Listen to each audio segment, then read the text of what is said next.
জিজ্ঞাসা খুব বুঝে শুনে উত্তর দিবেন, সেনসিটিভ প্রশ্ন, বুঝে শুনে উত্তর দিবেন। আচ্ছা, কোরআনের জ্ঞান অর্জন করা আগে দরকার নাকি ঈমানের জ্ঞান অর্জন করা আগে দরকার? সবাই কি বুঝে শুনে বলছেন? কোরআনের জ্ঞান অর্জন করা আগে দরকার নাকি ঈমানের জ্ঞান অর্জন করা আগে দরকার? ঈমানের। তাহলে বোঝা যায় যে এখানে সবাই ইসলাম সম্পর্কে ধারণা রাখে। আব্দুল মালিক ভাই, আমার ওয়াজ না করলেও চলবে। আলহামদুলিল্লাহ, ভালো একটা কথা বলেছেন। কিন্তু এই কথা দ্বারা আমরা কোরআনকে অবমাননা করিনি, এ কথা দ্বারা আমরা কোরআনকে খাটো করছি না। বোঝাতে চাইছি যে ঈমানের মর্যাদা, ঈমানের মূল্য, তাওহীদের মর্যাদা, তাওহীদের মূল্য সবচেয়ে বেশি। একজন মুমিনের বেস হলো ঈমান। ঈমান ছাড়া কোরআন শতবার পড়লেও ওই কোরআন পড়ার কোনো ভ্যালু নেই। এজন্য আগে ঈমান অর্জন করতে হবে। আপনারা যে উত্তর দিয়েছেন 100-তে 100 নম্বর পেয়েছেন, আপনাদের উত্তর যে সঠিক, দলিলটা আমার থেকে নেন। দলিলটা কোথায়? সুনানে ইবনে মাজাহ 61 নম্বর হাদিস। আন জুনদুব রাদিয়াল্লাহু তাআলা আনহু আন্নাহু قال, জুনদুব ইবনে আব্দুল্লাহ বাজালি রাদিয়াল্লাহু তাআলা আনহু বলেন, আমরা যুবক সম্প্রদায়ের লোকেরা আল্লাহর রাসূলের কাছে থাকতাম, তার কাছে সাক্ষাতের জন্য আসতাম। আসার পরে আমাদের কর্ম ছিল কি? ফানাতাআল্লামুল ঈমানা ক্বাবলা আন নাতাআল্লামাল কুরআন। আমরা যুবকরা যখন নবীর কাছে আসতাম, আমাদের নবী আগে কোরআন শিক্ষা দিতেন না, বরং আগে ঈমান শিক্ষা দিতেন। কোরআন পরে শেখো, আগে ঈমান শেখো। কেন? উত্তরটা সামনে পাবে। যখন আমরা ঈমান আল্লাহর নবীর মাধ্যমে শিখে গেছি, তখন আমাদের নবী কোরআন শিক্ষা দিতেন।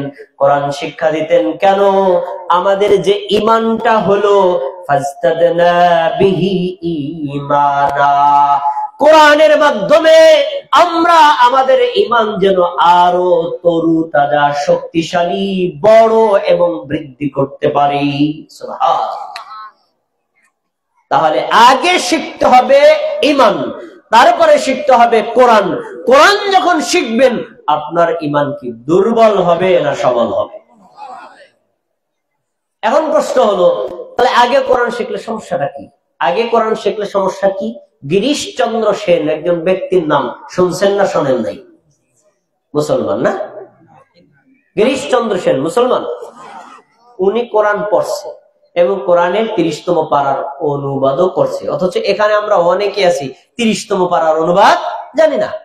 এখন প্রশ্ন হলো, তাহলে গিরিশচন্দ্র সেন তো কোরআন পড়ছে, উনি জান্নাতে যাবে? উনি উত্তম মানুষ, তো কেন? তো কোরআন পড়ছে। সমস্যাটা কোথায়? উনি কোরআন একবার কেন, 1000 বার কেন, 1 কোটি বার পড়লেও কোরআনের প্রতি তার ঈমান ছিল না। তাহলে এটা স্পষ্ট বোঝা যায়, কোরআন শিক্ষা আগে না ঈমান শিক্ষা আগে? ঈমান আগে শিখতে হবে, তারপরে কোরআন শিখতে হবে। তাতে কি হবে? কোরআন পড়লে আপনার ঈমান আরো বেশি শক্তিশালী হবে। এটা ইসলামের সিস্টেম। এখন প্রশ্ন হলো, আমরা কি তাহলে ঈমান শিখি নাই? আমরা কি তাহলে ঈমান জানি না? এই প্রশ্ন আপনারা করতে পারেন, ভাই আমরা কি তাহলে বেঈমান? একটু একটু বললেন আমরা মুমিন, তাহলে তো আমরা ঈমান আনছি, আবার ঈমানের শেখার কি আছে? আল্লাহ নিজে বলছেন, ইয়া আইয়ুহাল্লাযীনা আমানু আমিনু বিল্লাহ। বাক্যটা 2 বার বললো, খেয়াল করছেন? হে মুমিনগণ, তোমরা আল্লাহর উপর ঈমান আনো। আবার বলবো, হে মুমিনগণ, তোমরা আল্লাহর উপর ঈমান আনো। আল্লাহ কি করতে বলছেন? কাদেরকে? তো মুমিন তো সে যে ঈমান আনছে, আবার মুমিনের ঈমান আনা দরকার কি? ভাই কথা বুঝেন আপনি? মুমিন তো সে যে ঈমান এনেছে, আবার আল্লাহ বলছেন মুমিন যে তারা আবার ঈমান আনো। এই উত্তর কি? উত্তর, তোমাদের ঈমান আনায় যদি কোনো ঘাটতি থাকে, ওই ঘাটতিটা পূরণ করো। ঈমান আনার মধ্যে যদি কোনো ত্রুটি থাকে, ত্রুটিটাকে সংশোধন করো। আর যদি ঈমান আনা পরিপূর্ণ হয়ে যায়, তোমাকে যদি পুড়িয়ে ফেলা হয়, হত্যাও করে ফেলা হয়, তুমি ঈমানের উপর মৃত্যু পর্যন্ত অটল অবিচল থাকো। তাহলে তুমি পরকালে সফল হবা, নতুবা তুমি সফল হতে পারবা না। তাহলে আমাদের ঈমান আনতে হবে না আগে, তারপরে কোরআন হাদিসের জ্ঞান অর্জন করতে হবে। এখন আমি একটু দেখি দুই একটা জিনিসের বিষয়। ঈমান যে আমাদের আনা লাগবে, আমাদের ঈমানের ক্ষেত্রে ত্রুটি আছে, তার কয়েকটা পরীক্ষা চলছে। এক, বলুন তো আল্লাহ কোথায় আছে? বলেন আল্লাহ কোথায় আছে? আমার চাচা কি বলছেন? চাচা চাচা বলেন, ভয় নাই, আপনার কোনো শাস্তি হবে না। যে প্রত্যেক মুমিনের সাথে আল্লাহ আছে। আর এর কাউন্টারে কোন উত্তর আছে নাকি আপনাদের? কারো নাই? কেন? আর কাউন্টার কেউ নাই? আমাদের দেশের মানুষ তিন ভাগে ভাগ। কিছু মুমিনের বিশ্বাস যে প্রত্যেক মুমিনের কলমের মধ্যে আল্লাহ আছে, আর কিছু মুমিনের বিশ্বাস সব জায়গাতে আল্লাহ আছে। কিছু মুমিনের বিশ্বাস আল্লাহ আছে আরশের উপরে। তিনটাই ঠিক না? তিনটাই ঠিক, তাই না? কয়টা ঠিক? একটা, বাকি দুইটা ভুল। বাকি যে দুইটা ভুল যাদের আমি বললে তারা কি আমার কষ্ট পাবেন? না, কষ্টের কিছুই নেই। জানা ভুল ছিল সংশোধন করে নেব। ভুল থাকলে সংশোধন করতে রাজি আছেন তো ইনশাআল্লাহ? আসুন আগে প্রথমে আল্লাহ সম্পর্কে ঈমানটাকে শক্ত করি। প্রত্যেকটা মুমিনের কলবে ঈমান, এ বিষয়ে কোরআনে কোনো জায়গায় আয়াত নাই, আর কোন একটা সহিহ হাসান হাদিসে নাই, বরং একটা জাল হাদিস আছে। কুলুবুল মুমিনিনা আরশুল্লাহ, মুমিনদের কলব হলো আল্লাহর আরশ। এটা একটা মানুষের বানানো বাক্য, এটা নবীও বলে নাই, আল্লাহও বলে নাই, সাহাবীরাও বলে নাই। তো এই মিথ্যা বানোয়াট কথার উপর ভিত্তি করে যদি আপনি বলেন প্রত্যেক মুমিনের কলবে আল্লাহ আছে, তাহলে বর্তমান পৃথিবীতে মুমিন আছে 200 কোটি, আল্লাহর সংখ্যা হয় কত? 200 কোটি। এটা ভুল। দ্বিতীয়, আল্লাহ সব জায়গাতে আছে না, আল্লাহ সব জায়গাতে নাই। আল্লাহর জ্ঞান, আল্লাহর ক্ষমতা, আল্লাহর দক্ষতা, আল্লাহর পরাক্রমশালিতা, আল্লাহ তাআলার ইলম সব জায়গায় আছে, কিন্তু আল্লাহর সত্তা আছেন আরশের উপরে। অনেকগুলো দলিল দেওয়া যায়, দুইটা দলিল দিয়ে অন্য বিষয় আছে। আসুন সূরা তাহা 5 নম্বর আয়াতে আল্লাহ বলছেন আর-রহমানু আলাল আরশি ইস্তাওয়া, দয়াময় আল্লাহ আছেন আরশের উপরে। কারণ আল্লাহ নিজে যদি বলে আমি আছি আরশের উপরে, আমরা কি বলবো? আমরা কি বলবো? ওইটাই বলবো, আল্লাহ আছেন আরশের উপরে। 2 নম্বর দলিল, আলেমদের মুখে শুনেছেন আমাদের নবী সাল্লাল্লাহু আলাইহি সাল্লাম মিরাজে গমন করেছিলেন। বাইতুল্লাহ থেকে বাইতুল মুকাদ্দাস, তারপরে প্রথম আসমান, তারপরে দ্বিতীয় আসমান, তারপরে তৃতীয় আসমান, তারপরে চতুর্থ আসমান, তারপরে পঞ্চম আসমান, তারপরে ষষ্ঠ আসমান, তারপরে সপ্তম আসমান, তারপরে সিদরাতুল মুনতাহা। এরপরে আল্লাহ যত দূর ইচ্ছা তত দূর তাকে নিয়ে গেছেন। আপনারা বুঝে থাকলে ঘটনা শুনছেন না? আলেমদের থেকে শুনছেন না? সবাই উত্তর দেন, শুনছেন না? বুঝে শুনে উত্তর দেন। সপ্তম আসমানে আমাদের নবীকে আল্লাহ কার কাছে নিছে? কথা বলে না। আল্লাহ যদি সব জায়গায় থাকে তাহলে নিলেন কেন? আল্লাহ যদি সব জায়গায় থাকে তাহলে নিলেন কেন? উত্তর, আল্লাহ সব জায়গায় নাই, আল্লাহ সত্তা আছে আরশের উপরে, কিন্তু আল্লাহর জ্ঞান, আল্লাহর ক্ষমতা, আল্লাহর পাওয়ার সব জায়গাতে আছে, আল্লাহর দর্শন সব জায়গাতে আছে। আমি আপনাকে যা দেখতে না পাই, আল্লাহ তার চাইতে কয়েকশো কোটি গুণ বেশি দেখে। আমি আমার নিজের সম্পর্কে যা না জানি, আমার চাইতেও আল্লাহ আমার সম্পর্কে কম না বেশি জানে, কিন্তু আল্লাহ আছে আরশের উপরে। আমি একটা উদাহরণ দিয়ে বুঝাইলাম যে ঈমান আনার ক্ষেত্রেও ভুল আছে। আজকে থেকে এই উত্তরটা সংশোধন করে নেন। নবী সাল্লাল্লাহু আলাইহি ওয়াসাল্লাম একজন দাসীকে জিজ্ঞেস করেছেন, বলো তো আইন আল্লাহ? দাসী বলছে ফিস সামা, আসমানের উপরে আছে। নবী সাল্লাল্লাহু আলাইহি ওয়াসাল্লাম ওই দাসীর মনিবকে বলছে, এই মহিলাকে আযাদ করে দাও, সে একজন মুমিন মহিলা। বলেন সুবহানাল্লাহ। দাসীর উত্তর যদি ভুল হতো তাহলে নবী সাল্লাল্লাহু আলাইহি ওয়াসাল্লাম বলতেন, মহিলা তোমার উত্তর ভুল, আল্লাহ সব জায়গায় আছে, আরশের উপরে নাই, আসমানের উপরে নাই, তুমি ভুল বলছো। কিন্তু নবী বললেন না, ওই মহিলা ঈমানদার, তার মানে তার উত্তরটাও সঠিক। তাই বোঝা যায় যে আল্লাহ সম্পর্কেও ঈমানে আমাদের দুর্বলতা আছে, সবল করতে হবে নাকি হবে না? সবল করা লাগবে। এভাবে তাওহীদ সম্পর্কে জ্ঞান অর্জন করতে হবে। ইমান সম্পর্কে জ্ঞান অর্জন করতে হবে, ইসলাম সম্পর্কে জ্ঞান অর্জন করতে হবে, এবং সুন্নাহ বিদআত সম্পর্কে জ্ঞান অর্জন করতে হবে, কুফর সম্পর্কে জ্ঞান অর্জন করতে হবে, নিফাক সম্পর্কে জ্ঞান অর্জন করতে হবে। এই বিষয় সম্পর্কে যখন আপনি জানবেন, তখন এই পৃথিবীর বুকে আপনি একজন পাক্কা মুমিন হিসেবে জীবনযাপন করতে পারবেন। ঈমান আর ইসলাম নিয়ে কবরে গেলে জান্নাতের ব্যবস্থা করবেন কে? এবার আরেকটা প্রশ্ন, আমি কথাগুলো এইভাবেই বলি। আব্দুল মালিক ভাই তো আমাকে, আপনাদের এলাকায় আমি কয়েক বছর যাবত আসতেছি, প্রত্যেক বছরে আসি। আমার বক্তব্যের স্টাইল এরকম, সুর নাই, ঘটনা নাই, কিচ্ছা নাই, কিন্তু আমি প্রশ্ন করে উত্তর দিই। দেখেন, আপনারা বুঝে শুনে খুব চমৎকার ভাবে ভেবে চিন্তে উত্তর দিবেন। রাসূল সাল্লাল্লাহু আলাইহি সাল্লামের উপর ঈমান আনা, আল্লাহর উপর ঈমান আনা, তাওহীদের উপর ঈমান আনা, এই বিষয়গুলো কি আমরা একটা মানে শাখাগত বিষয় না, ইসলামের মূল বিষয়? মূল বিষয়। এই বিষয় সম্পর্কে আপনার জ্ঞান অর্জন করতে হবে, না হলে আপনি ঈমান কখনো পাকা করতে পারবেন না ভাইরা। এখন আল্লাহ রাব্বুল আলামিন এইভাবে জ্ঞান অর্জন প্রতি আমাদের সবাইকে উৎসাহ দিয়েছেন। আমরা সবাই ইসলামের উপর, ঈমানের উপর অটল অবিচল থাকবো, যাতে বুঝে শুনে ধর্ম পালন করতে পারি। আল্লাহ তাআলা নবী সাল্লাল্লাহু আলাইহি ওয়াসাল্লামের মাধ্যমে আমাদের একটা সুসংবাদ দিয়েছেন, কি? মান সালাকা তরিকান ইয়াতলুবু বিহি ইলমান সাহহালাল্লাহু লাহু তরিকান ইলাল জান্নাহ। কোন মুমিন মুসলিম যদি ইলম তালাশ করার জন্য, ইলম অর্জন করার জন্য কোন রাস্তায় চলে, এই রাস্তায় রওনা করলে আল্লাহ তাআলা ওই বান্দার জন্য, ওই বান্দির জন্য জান্নাতের রাস্তাকে সহজ করে দেয়। আপনারা কি এতক্ষণ পর্যন্ত বসে আছেন, এই শীতের মধ্যে ইচ্ছা করলে ল্যাবের মধ্যে ঘুমায় থাকতে পারতেন। এখানে আসছেন কষ্ট করে, যাবেন কষ্ট করে, বসে আছেন কষ্ট করে। কেন? উদ্দেশ্য একটাই, আল্লাহ জাহান্নাম থেকে যত মুক্তি করে, আল্লাহ যেন আমাদেরকে জান্নাত দান করে। তো আল্লাহ বলছেন, জান্নাত চাও, ইলমের জন্য বেরিয়ে পড়ো। ইলমের রাস্তার সামনেই আল্লাহ জান্নাত রেখেছেন। সুবহানাল্লাহ। তাহলে কোরআন হাদিসের জ্ঞান যখন আপনি অর্জন করবেন, আল্লাহ আপনার জন্য জান্নাতকে সহজ করে দিবেন। আমরা কি ইলম অর্জন করতে রাজি আছি না? ইনশাআল্লাহ। এর জন্য এখন বর্তমানে ক্লাস 1-2 তে ভর্তি হওয়া লাগবে না। এই যে আপনারা এখন এখানে বসেছেন, এইটাও ইলমের একটা জায়গা, কিন্তু কষ্টের জায়গা হলো এই মজলিসগুলো যখন আমরা গল্প, কিসসা এবং বিভিন্ন হাস্যরসাত্মক কিসসা কাহিনী বলে জনতার সময় নষ্ট করি, তখন এই জায়গাটার ইলমের চর্চা জায়গা থাকে না, তখন এটা ইলমের বাইরে চলে যায়। এজন্য যারা বক্তা আছেন তাদেরকেও সতর্ক হতে হবে, যারা শ্রোতা আছেন তাদেরকেও সতর্ক হতে হবে, যারা আয়োজক আছেন তাদেরকেও সতর্ক হতে হবে। আমরা এই মজলিসটাকে কোরআন আর হাদিসের ইলম অর্জনের একটা মার্কাজ বানাবো বলেন ইনশাআল্লাহ।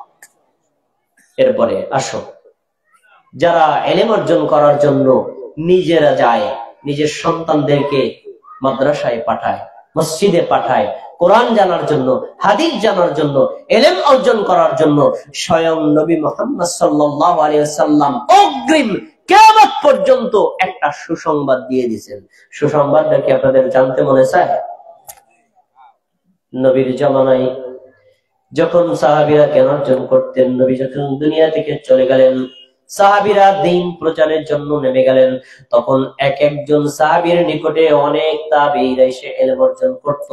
যখন বলতো, হে আল্লাহর নবীর সাহাবী, আমি অমুক এলাকা থেকে আপনার কাছে হাদিস জানার জন্য, ইলম জানার জন্য, কোরআন বোঝার জন্য এসেছি, তখন এই সাহাবীদের চরিত্র ছিল তারা আল্লাহর পক্ষ থেকে, আল্লাহর নবীর পক্ষ থেকে তাদেরকে সুসংবাদ পৌঁছে দিতে। সুসংবাদ কি? এই তোমরা ইলম অর্জন করতে আসছো, উদ্দেশ্য কি বলতো? কোন ধরো পথে কোনো ব্যবসা বাণিজ্য করবা, তারপরে আমার থেকে 2-4টা হাদিস শুনে যাবা, আমার থেকে 2-1টা আয়াত শুনে যাবা, এজন্য না শুধু ইলম অর্জনের জন্য বলো? তখন তারা বলতো শুধু ইলমের জন্য, অন্য কোন উদ্দেশ্য? তখন তারা বলছে, শোনো, আল্লাহর নবীর পক্ষ থেকে তোমাদেরকে একটা বলি, মারহাবান বি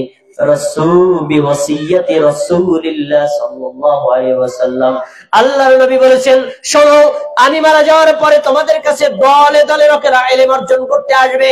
যেই লোকেরা আল্লাহর সন্তুষ্টির জন্য ইলম অর্জন করতে আসে, তাদেরকে তুমি আমি নবীর পক্ষ থেকে তাদের জন্য সুসংবাদ পৌঁছে দিও। রাসূলের পক্ষ থেকে সুসংবাদ। যদি আপনি দ্বীন অর্জন করার জন্য আজকের এই ওয়াজ মাহফিলে, কোরআন হাদিসের মজলিসে, বিভিন্ন জায়গাতে তাফসীরের মজলিসে ইলম অর্জন করার জন্য আপনি নিজে আপনার সন্তানকে কোরআন শেখার জন্য, হাদিস শেখার জন্য, ঈমান শেখার জন্য পাঠান, তাহলে তাদের জন্য এই ফজিলত আল্লাহ তাআলা রেখেছেন। দেখুন ইলম অর্জন করার ফজিলত কত দূর গিয়ে পৌঁছেছে শুনো। পৃথিবীর পরের জগতেও ইলমের মর্যাদা অনেক বেশি।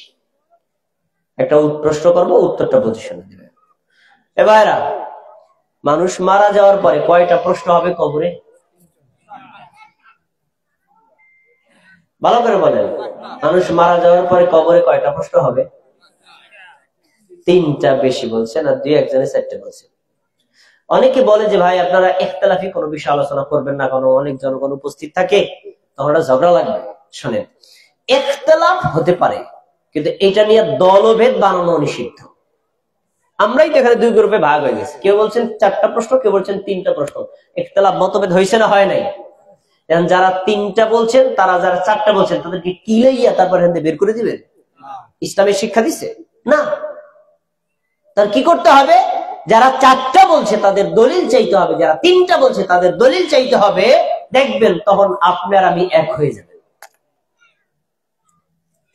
আপনারা বেশিরভাগ লোক বলছেন 3টা প্রশ্ন, আর কিছু লোক বলছেন 4টা প্রশ্ন। শুনে রাখেন, আমরা যারা 3টার কথা জানি তারা হাদিসটা আংশিক শুনেছি, আর 4টার কথা জানি তারা পুরো হাদিসটা শুনেছি। বিশাল বড় হাদিস, মুসনাদে আহমদে বর্ণিত, সুনানে আবু দাউদে বর্ণিত। আসলে মূলত প্রশ্ন হবে 4টা। সবাই বলেন কয়টা? 4টা। দেখি প্রশ্নগুলো আপনারা পারেন কিনা। 1 নম্বর প্রশ্ন কি? মান রব্বুকা, তোমার রবকে। 2 নম্বর প্রশ্ন কি? আমা দীনুকা, তোমার ধর্ম কি। 3 নম্বর প্রশ্ন কি? আমান নবিয়ুকা, তোমার নবীকে। 4 নম্বর প্রশ্ন কি? 4 নম্বর প্রশ্ন কি? না না, 4 নম্বর প্রশ্ন আমা ইলমুকা, তুমি কিভাবে জানলা। প্রশ্নটা আবার বলছে, তুমি কিভাবে জানলা? তাহলে জানার গুরুত্ব কবরে আছে না নাই? জানার গুরুত্ব কবরে আছে। আমি একটু সংক্ষেপ করে বলছি, বড় হাদিস এটা মূল আলোচনার বিষয় না, কথা প্রসঙ্গে এসে তাই বলছি। খেয়াল করে শুনুন, খেয়াল করে শুনুন, বারবার খেয়াল করে শুনুন, পরস্পর কথা বলবেন না, খুব মনোযোগ দিয়ে শুনুন। শুনুন, আপনি যদি মুমিন হন আপনাকে প্রশ্ন করা হবে 4টি, আপনি যদি কাফের আর বেঈমান হন আপনাকে প্রশ্ন করা হবে 3টি। 1 নম্বর, পৃথিবীর প্রশ্ন এমন কোন মানুষ নাই, সবাইকে জিজ্ঞেস করা হবে মান রব্বুকা, তোমার রব কে। আপনি যদি আল্লাহর ইবাদত করেন, শিরিক না করেন, কুফর না করেন, নেফাকি না করেন, এক তাওহীদের উপর অটল অবিচল থাকেন, তখন আপনি কবরে বুলেটের মতো উত্তর দিতে পারবেন, রব্বি আল্লাহ। আপনারা সবাই আমার সাথে বলেন, আমার রব। বলেন কে? আল্লাহ। বিশ্বাস আছে না আপনাদের? বুলেটের মতো উত্তর দিতে পারবেন। একটা প্রশ্ন জাগে, আরবিতে প্রশ্ন করলে উত্তর দিব কেমনে? আমরা তো আরবি বুঝি না। উত্তর কিয়ামতের দিন আল্লাহ যে ভাষায় প্রশ্ন করবেন, আরবি হোক অথবা অন্য ভাষায় হোক, সব মানুষ বুঝতেও পারবে, উত্তর দিতে পারবে, কোনো অনুবাদক লাগবে না। প্রথম প্রশ্নের উত্তর পেলেন। 2 নম্বর, আমা দীনুকা, তোমার ধর্ম কি। আদম আলাইহিস সালাম থেকে শুরু করে মুহাম্মদ সাল্লাল্লাহু আলাইহি ওয়াসাল্লাম পর্যন্ত লক্ষাধিক নবী রাসূলদেরকে আল্লাহ পাঠাইছেন, সকলের ধর্ম ছিল কি? সবার ধর্ম ইসলাম, এবং প্রত্যেক নবী রাসূল ছিলেন মুসলিম। তবে ইসলাম ধর্ম এক হলেও শরীয়তের বিধান ছিল ভিন্ন। আদম আলাইহিস সালামের জামানায় নিজের আপন বোনকে বিয়ে করা জায়েজ ছিল, আর মুহাম্মদ সাল্লাল্লাহু আলাইহি ওয়াসাল্লামের শরীয়তে কি জায়েজ? হারাম। আপন সহোদরা বোনকে বিয়ে করা কি হারাম। এই যে শরীয়তের বিধানটা ভিন্ন, কিন্তু আদম আলাইহিস সালাম ছিলেন মুসলিম, আমি কি? আমি মুসলিম, আমার ধর্ম ইসলাম। আদম আলাইহিস সালামের ধর্ম কি? ইসলাম। তা প্রশ্ন হবে আমা দীনুকা, তোমার ধর্ম কি। জেনে রাখেন, যদি আপনি দুনিয়াতে ইসলামকে বিশ্বাস করেন, ইসলামের উপর অটল থাকেন, ইসলাম নিয়ে কবরে যান, তখন আপনি বলতে পারবেন দীনিয়াল ইসলাম, আমার ধর্মের নাম ইসলাম। আর যদি ইসলাম ধর্মের বাইরে অন্য কোন তন্ত্র মন্ত্র আপনি মানেন, তখন কিন্তু কবরে বুলেটের মতো উত্তর দেওয়া সম্ভব হবে না। এবার ৩ নম্বর প্রশ্ন হলো ওয়ামান নাবিয়ুকা, তোমার নবীকে, তোমার রাসূলকে। আবার ভিন্ন শব্দ আসছে, সরাসরি আল্লাহর নবীকে দেখায় জিজ্ঞেস করবে মান হাযা রাজুল, ব্যক্তিকে বলো। আবার নবীকে দেখায় বলা হবে এই লোকটিকে বলো।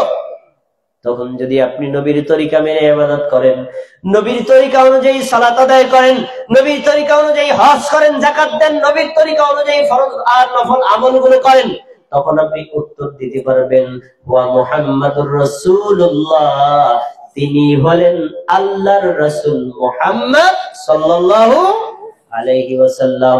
নবীর সুন্নাত তরিকার বাইরে কোন বেদাতি তরিকায়, পীরের তরিকায়, বুজুর্গের তরিকায়, আলেমের তরিকায়, এলাকার তরিকা, দেশের তরিকা, দশের তরিকায়, চিশতিয়া তরিকায়, কাদেরিয়া তরিকায়, নকশবন্দিয়া তরিকায়, মানুষের তরিকায় অথবা অন্য কোন সিস্টেমে যদি ইবাদত করা হয়, তখন আর উত্তর আপনি আমার নবী মুহাম্মদ উত্তর দিতে পারবেন না। তাহলে আমাদের ইবাদত হবে কার তরিকায় বলেন? মুহাম্মদ সাল্লাল্লাহু আলাইহি ওয়াসাল্লামের তরিকায়। এই ৩টা প্রশ্ন কাফেরকেও করা হবে, আর এই ৩টা প্রশ্ন মুনাফিককেও করা হবে, ৩টা প্রশ্ন মুমিনকেও করা হবে, 3টা প্রশ্ন নারীকেও করা হবে, 3টা প্রশ্ন পুরুষকেও করা হবে, 3টা প্রশ্ন পীরদেরকে করা হবে না। না, পীরদেরকে করা হবে না, করা হবে না, সবাইকে, কেউ বাদ নাই। এই 3টা প্রশ্নের উত্তর যখন দিতে পারবে, তখন ফেরেশতা 2 জনে তার উপর এত খুশি হবে, এত খুশি হবে, এত খুশি হবে, খুশি হয়ে তাকে 4র্থ নম্বর প্রশ্ন করবে, ওমা ইলমুকা, তুমি কিভাবে জানলা? তোমার রব আল্লাহ, তোমার দ্বীন ইসলাম, তোমার নবী মুহাম্মদ সাল্লাল্লাহু আলাইহি ওয়াসাল্লাম তুমি জানলা কিভাবে? তাহলে জ্ঞানের প্রশ্ন কবরে আছে না নাই? কবরে আছে। ইলমের মর্যাদা, জ্ঞানের মর্যাদা, কোরআনের মর্যাদা, হাদিসের মর্যাদা, তাওহীদের মর্যাদা এখন তো আছে, কিয়ামতেও থাকবে, হাশরের ময়দানেও থাকবে, জান্নাতের মধ্যেও থাকবে। বলেন আলহামদুলিল্লাহ। এই জন্যই জ্ঞান অর্জন করতে হবে। এখন প্রশ্ন হলো, যখন 4 নম্বর প্রশ্ন করবে, উত্তরটা কি হবে? উত্তরটা কি আপনাদের জানতে মনে চায়? মালগাঁও এলাকাবাসী মনোযোগ দিয়ে শুনুন, উত্তর হবে কি? আপনি যদি মুমিন হন, তখন আপনি বলবেন ক্বরাআতু কিতাবাল্লাহ ওয়া সাদ্দাকতু বিহি ওয়া আমানতু বিহি, আমি আল্লাহর কিতাব কোরআন পড়েছি, সেটাকে বিশ্বাস করেছি, ওটাকে সত্যায়ন করেছি, তার মধ্যে আমি উত্তরগুলো পেয়েছি। বলেন সুবহানাল্লাহ। তাহলে এখানে কি বোঝা গেল? কোরআন যদি না পড়ে উত্তর সঠিকভাবে দেওয়া সম্ভব হবে না। কোরআন যদি না বোঝে উত্তর সঠিকভাবে দেওয়া সম্ভব হবে না। কোরআনকে যদি বিশ্বাস না করে উত্তর সঠিকভাবে দেওয়া সম্ভব হবে না। এজন্য নিজেরাও কোরআন পড়তে হবে, নিজেরাও ইলম অর্জন করতে হবে, নিজের পরবর্তী নেক্সট জেনারেশন তাদেরকেও শিক্ষা দিতে হবে। এইরকম শিক্ষারই একটা মার্কাজ হলো চরমালগাঁও নূরে মদিনা মডেল মাদ্রাসা। এখানে অনেকে আছেন আমার দাদার সমতুল্য, বাবা সমতুল্য, কোরআন পড়তে পারেন না, এমন আছে না? সূরা ফাতিহা বিশুদ্ধ করে পড়তে পারেন, এমন আছেন না? ঈমান ইসলামের অনেক মৌলিক বিষয় সম্পর্কে আপনারা জানেন না, আছেন না? কিন্তু এখন আফসোস করেন, কিরে আমার নাতি এই নূরে মদিনা মাদ্রাসায় পড়ে হাদিস বলে ইন্নামাল আমালু বিন্নিয়াত, 1 নম্বর হাদিস শরীফ, নিয়তের উপরে সকল আমল নির্ভরশীল। আপনি শোনেন আর আফসোস করেন, আয় হায় আমার আব্বা যদি ছোটবেলায় এরকম মাদ্রাসায় পড়াইতো আমিও তো বলতে পারতাম। তাহলে আপনাদের প্রতি বিনীত অনুরোধ রইল, যারা নিজেদের জীবন থেকে শিক্ষা নিয়েছেন, আপনি পারেন নাই আপনার সন্তানকে শিখান, আপনার সন্তানও পারে নাই আপনার নাতিকে শিখান, তাদেরকে ওসিয়ত করে যান, আমার বংশ থেকে সন্তান সন্ততি যেন দ্বীনের জ্ঞান অর্জন করে, তারা যেন আলেম ওলামা হয়, তারা যেন দ্বীনের দায়ী হয়। যখন তারা দ্বীনের দাওয়াত দিবে, আমার ওসিয়তের কারণে যত মানুষ মানবে প্রত্যেকের আমল নামার নেকি আল্লাহ আপনার কবরে পৌঁছে দেবে। তাহলে জ্ঞান অর্জনে লাভ না লস? এই জন্য প্রত্যেককে আমাদের জ্ঞান অর্জন করতে হবে। আল্লাহ রাব্বুল আলামিন বলেছেন, মান ইউতাল হিকমাতা মান ইয়াশা, জ্ঞান, প্রজ্ঞা আর সচেতনতা এটা আল্লাহ যাকে চান তাকেই দেন। পরে বলছেন ومن يؤت الحكمة فقد أوتي خيرا كثيرا, যাকে আল্লাহ তাআলা দ্বীনের বুঝ দান করেন, দ্বীনের জ্ঞান অর্জন করার তৌফিক দান করেন, তাওহীদ বোঝার তৌফিক দান করেন, সুন্নাত বোঝার তৌফিক দান করেন, এবং শিরক কুফর এগুলো বোঝার মতো তৌফিক দান করেন, ঈমান ও ইসলাম বোঝার তৌফিক দান করেন, তাকে আল্লাহ বহুবিধ কল্যাণ দান করেছে। সুবহানাল্লাহ। দ্বীনের বুঝ এর চাইতে বড় নিয়ামত আল্লাহর জমিনে আর হতে পারে না। দ্বীনের বুঝ এত বড় গুরুত্বপূর্ণ বিষয়। দ্বীনের বুঝ থাকলে দুনিয়াবি কল্যাণ, দ্বীনের বুঝ থাকলে পরকালীন কল্যাণ। আমার জানাতে এমন এমন মানুষ আছে নিজে কোটি টাকা দান করেছে পীর সাহেবের মাজার তৈরি করার জন্য, অথচ সেই মাজারে গিয়ে মানুষ রুকু করে, মাজারে গিয়ে মানুষ সেজদা করে, সে মাজারে গিয়ে মানুষ তাদের সন্তান চায়। যেই কয়জন লোক রুকু করলো, যেই কয়জন লোক সেজদা করলো, যেই কয়জন লোক সন্তান চাইলো, তাদের ঈমান আছে না গেছে? কোটি টাকা দান করলো নিজের কষ্টার্জিত সম্পদ, ঈমানের পথে ব্যয় হয় নাই, ব্যয় হয়েছে শিরকের পথে। কেন? দ্বীনের জ্ঞান নাই। এই জন্য প্রত্যেককে দ্বীনের জ্ঞান অর্জন করতে হবে। রাসূল সাল্লাল্লাহু আলাইহি ওয়াসাল্লাম বলেছেন, মান ইউরিদুল্লাহু বিহি খায়রান ইউফাক্কিহু ফিদ-দ্বীন। শোনো, আল্লাহ যার কল্যাণ চান আল্লাহ কেবল তাকেই দ্বীনের বুঝ দান করেন। হাদিস এক বাক্যে বললে আপনারা বুঝবেন না, একটু সময় নিয়ে বিশ্লেষণ করলে আপনাদের হৃদয়ে ধরবে। আলেমরা প্রথম শব্দই বোঝে, মান ইউরিদুল্লাহু বিহি খায়রান ইউফাক্কিহু ফিদ-দ্বীন। আল্লাহ যার কল্যাণ চান তাকে আল্লাহ দ্বীনের বুঝ দান করেন। আপনারা হাদিসটা বুঝে থাকলে বলেন, দ্বীনের বুঝ আল্লাহ আগে দেন নাকি ব্যক্তির কল্যাণ আল্লাহ আগে চান? হাদিস বোঝে নাই অনেকে, উত্তর দিবেন কিভাবে? হাদিস দুইবার বলছে এই জন্য, আল্লাহ যার কল্যাণ চান তাকে আল্লাহ দ্বীনের বুঝ দান করেন। তাহলে দ্বীনের বুঝটা আগে না কল্যাণ চাওয়া আগে? কল্যাণ চাওয়া আগে। তো আপনি যদি দ্বীনের বুঝটা পেয়ে যান, তাওহীদ বোঝেন, শিরক বোঝেন, সুন্নাত বোঝেন, বিদআত বোঝেন, তাহলে বুঝতে হবে এগুলো বোঝার আগে আল্লাহ আপনার কল্যাণ চেয়েছেন। সুবহানাল্লাহ। আল্লাহ যার কল্যাণ চায় তাকে আল্লাহ জাহান্নামে দিবে, তাই না? কোথায় দিবে? জান্নাত। তাকে আল্লাহ জান্নাতে দিবে। এই প্রত্যেক মুমিনকে দ্বীনের বিষয়ে জ্ঞান অর্জন করতে হবে। দ্বীনের বিষয়ে জ্ঞান যখন আপনি অর্জন করবেন, তখন আপনার জন্য আল্লাহ রাব্বুল আলামিনের পক্ষ থেকে জান্নাত, জাহান্নাম থেকে মুক্তি পাওয়া সহজ হয়ে যাবে। বলেন ইনশাআল্লাহ। প্রিয় ভাইরা, আল্লাহ রাব্বুল আলামিন নবী সাল্লাল্লাহু আলাইহি ওয়াসাল্লামের মাধ্যমে আর অনেক সুসংবাদ দিয়েছেন। জ্ঞান অর্জন করলে কি হবে শোনেন, আর জ্ঞান থেকে বিচ্যুত হলে কি হবে তাও বলেছেন, আর জ্ঞান অর্জন করার জন্য কি শর্ত এইটাও তিনি বলেছেন। শুনেন আবু দাউদের হাদিস, হাদিসটি সহিহ 3666 নম্বর হাদিস। عن أبي هريرة رضي الله تعالى عنه أنه قال, আবু হুরায়রা রাদিয়াল্লাহু তাআলা আনহু থেকে বর্ণিত তিনি বলেন, قال رسول الله صلى الله عليه وسلم, আল্লাহ রাসূল সাল্লাল্লাহু আলাইহি ওয়াসাল্লাম বলেছেন, মান তাআল্লামা ইলমান, যে ব্যক্তি ইলম অর্জন করে, একটু খেয়াল করে শুনেন প্রথম বাক্য, যে ব্যক্তি ইলম অর্জন করে, পরের বাক্য মিম্মা ইউবতাগু বিহি ওয়াজহুল্লাহ, যে ইলম অর্জন করার উদ্দেশ্য হবে আল্লাহর সন্তুষ্ট অর্জন করা। তাহলে ইলম অর্জনের উদ্দেশ্য কি? কথা বলেন, ইলম অর্জনের উদ্দেশ্য কি? এই যে আজকে আমি ওয়াজ করতেছি, আমি বড় বক্তা, আমার আলোচনা শুনে সবাই খুশি হবে, নাম কাম বলবে, এগুলো উদ্দেশ্য কি? আল্লাহর সন্তুষ্টি এক নম্বর, খুব গুরুত্বপূর্ণ বিষয়। কোরআনের ইলম, হাদিসের ইলম, তাওহীদের ইলম, সুন্নাতের ইলম, বিদআতের ইলম, নিফাকের ইলম অর্জন করার আগে আপনার নিয়তটাকে খালেস করতে হবে। আমি পার্থিব কোনো উদ্দেশ্যের জন্য ইলম অর্জন করছি না, একমাত্র কাকে সন্তুষ্ট করার জন্য? বলেন আল্লাহ। আল্লাহ সন্তুষ্টির জন্য ইলম অর্জন করতে হবে। এরপরে তিনি বলছেন, লা ইয়াতাআল্লামুহু ইল্লা লিয়ুসিবা বিহি আরাদাম মিনাদ দুনিয়া, ইলম যদি কোনো ব্যক্তি দুনিয়ার স্বার্থের জন্য করে, অথচ ইলম অর্জন করার মাধ্যমে দুনিয়ার কোন স্বার্থ প্রত্যাশা করা উচিত না।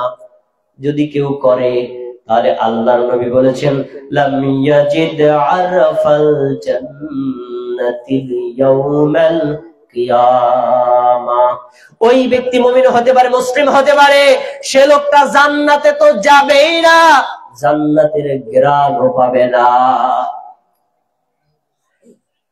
দুনিয়ার স্বার্থ সিদ্ধির উদ্দেশ্যের জন্য আপনি যদি জ্ঞান অর্জন করেন, কোরআন পড়েন, হাদিস পড়েন, তাহলে আপনি মনে রাখেন আপনি তো জান্নাত পাবেন না, জান্নাতের ঘ্রাণও আল্লাহ তাআলা আপনাকে দিবেন না।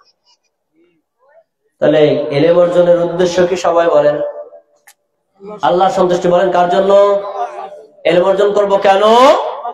নিজে ইলম অর্জন করবো আল্লাহর সন্তুষ্টির জন্য, সন্তান সন্ততিদের কোরআন হাদিস শিক্ষা দেবো আল্লাহর সন্তুষ্টির জন্য, নাতি নাতকুরদেরকে কোরআন হাদিস শিক্ষা দেবো আল্লাহর সন্তুষ্টির জন্য। আপনার এই আল্লাহর সন্তুষ্টির নিয়তে যদি আপনার সন্তানকে বলে যান, আরে তোরে তো আলেম বানাতে পারলাম না, তোর যদি একজন ছেলে সন্তান মেয়ে সন্তান হয় তাকে আলেম বানাবি, তাকে আলেম বানাবি।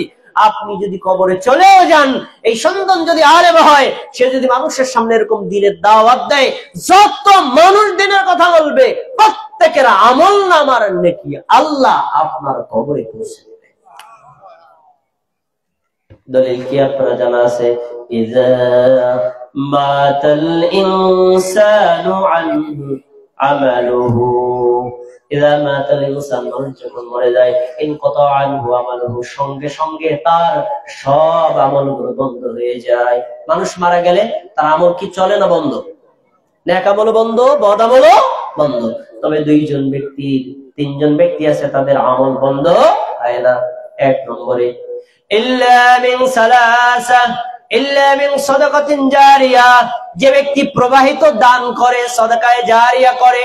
আজকের এই মজলিস কোরআন হাদিসের মজলিস, আপনাদের নূরে মদিনা মাদ্রাসা কোরআন হাদিসের প্রতিষ্ঠান, এই প্রতিষ্ঠানে যদি আপনি টাকা দিয়ে সহযোগিতা করেন, সন্তানকে আপনি হেল্প করেন, আপনি বুদ্ধি দিয়ে সহযোগিতা করেন, এই প্রতিষ্ঠান চলবে যতদিন, আপনি ততদিন পর্যন্ত নেকি পেতেই থাকবে। সাদাকায়ে জারিয়া। দুই নম্বর, আও ইলমুন ইউনতাফাউ বিহি, নিজে কোরআন হাদিসের জ্ঞান অর্জন করবে, মানুষদেরকে কোরআন হাদিসের জ্ঞান শিক্ষা দিবে, নিজেরা যখন শিখবে আর একজনকে শিক্ষা দিবে। এই ইলমের মাধ্যমে যতজন মানুষ উপকার পাবে, আল্লাহ তাআলা আপনাকে কবরে অলরেডি সবার নেকি পৌঁছায় দিবে। তিন নম্বর, আল্লাহ তাআলা আপনার জন্য সুসংবাদ রেখেছেন, আওয়ালাদিন সালিহিন ইয়াদউ লাহু। আপনি যদি একজন নেককার সন্তান রেখে যেতে পারেন, ছেলে হতে পারে, মেয়ে হতে পারে, কোরআনের জ্ঞান জানে, হাদিসের জ্ঞান জানে, ইমানের জ্ঞান জানে, শিরকের জ্ঞান জানে, তাওহীদের জ্ঞান জানে, এই সম্পর্কে জানা একজন সন্তান যদি আপনি রেখে যান, আপনি যদি মরে যান, এই সন্তান যদি আল্লাহর কাছে আল্লাহর শেখানো দোয়া বলে, বলেন তো পিতা মাতার জন্য কি দোয়া করতে হয়? বলেন, জানা আছে আপনাদের? বলেন তো, বলেন সবাই। রব্বিরহামহুমা কামা রব্বায়ানি সগীরা। এই বাক্য বলে যখন আপনার জন্য দোয়া করবে, হে আমার রব, আমার বাবা মা আমার ছোটবেলায় যেভাবে প্রতিপালন করেছে, দয়া করেছে, অনুগ্রহ করেছে, আমার বাবা মা এখন দুনিয়াতে বেঁচে থাকুক অথবা মারাই যাক, যেখানে থাক, তুমি তাদেরকে নিজের রহমত দ্বারা প্রতিপালন করো। এই দোয়া করার মতো সন্তান যদি রেখে যায়, এই ব্যক্তি কবরে চলে গেলেও নেকি পৌঁছানোর ব্যবস্থা করবেন কে? তিনটি বিষয় পাওয়া গেল, সাদাকায়ে জারিয়া, নিজে ইলম অর্জন করা, আর দুই নম্বর হলো নিজে পারি নাই, নিজের ওয়ারিস, নেক্সট জেনারেশন, সন্তান সন্ততিদেরকে কোরআন শিখানো, হাদিস শিখানো, ঈমান শিখানো, ইসলাম শিখানো, তাওহীদ শিখানো। যখন আমি তাদেরকে এই শিক্ষাটা দিতে পারবো, আল্লাহ রাব্বুল আলামিন আপনার আমলনামায় অটোমেটিক নেকি পৌঁছায় দিবেন। বলেন আলহামদুলিল্লাহ। তাহলে আপনারা কি এই প্রতিষ্ঠানগুলোর সাথে নিজেদের সন্তান সন্ততি তাদেরকে সম্পৃক্ত করার ইচ্ছা পোষণ করেন তো? ইনশাআল্লাহ। আল্লাহ আমাদের তৌফিক দান করুন, আমিন। আমার সময় শেষ, তারপরে দুই তিনটা কথা বলে আমার কথাটা শেষ করব। খুব খেয়াল করে শুনুন। ইসলামের দুটো দিক আছে, একটা হলো বেসিক আর একটা হলো শাখাগত বিষয়। বেসিক বিষয় জ্ঞান অর্জন করা আলেম হলেও ফরজ, আম ব্যক্তি হলেও ফরজ। আর শাখাগত বিষয়ে আলেমদের জ্ঞান অর্জন করা জরুরি, কিন্তু সাধারণ মানুষের জন্য জরুরি না। এখন বেসিকটা কি? ঈমান সম্পর্কে আপনার জ্ঞান থাকবে, ইসলাম সম্পর্কে আপনার জ্ঞান থাকবে, তাওহীদ সম্পর্কে আপনার জ্ঞান থাকবে, সুন্নাত সম্পর্কে আপনার জ্ঞান থাকবে। ঈমান আর ইসলাম, তাওহীদ, সুন্নাত সম্পর্কে জ্ঞান থাকবে কেন? এগুলোকে গ্রহণ করার জন্য। এগুলো হলো পজিটিভ। এর বিপরীত কুফর সম্পর্কে জ্ঞান অর্জন করতে হবে, নেফাক সম্পর্কে জ্ঞান অর্জন করতে হবে, বিদআত সম্পর্কে জ্ঞান অর্জন করতে হবে, কুসংস্কার সম্পর্কে জ্ঞান অর্জন করতে হবে। এগুলো সম্পর্কে জ্ঞান অর্জন করবেন কেন? এগুলো নেগেটিভ, তা বর্জন করার জন্য।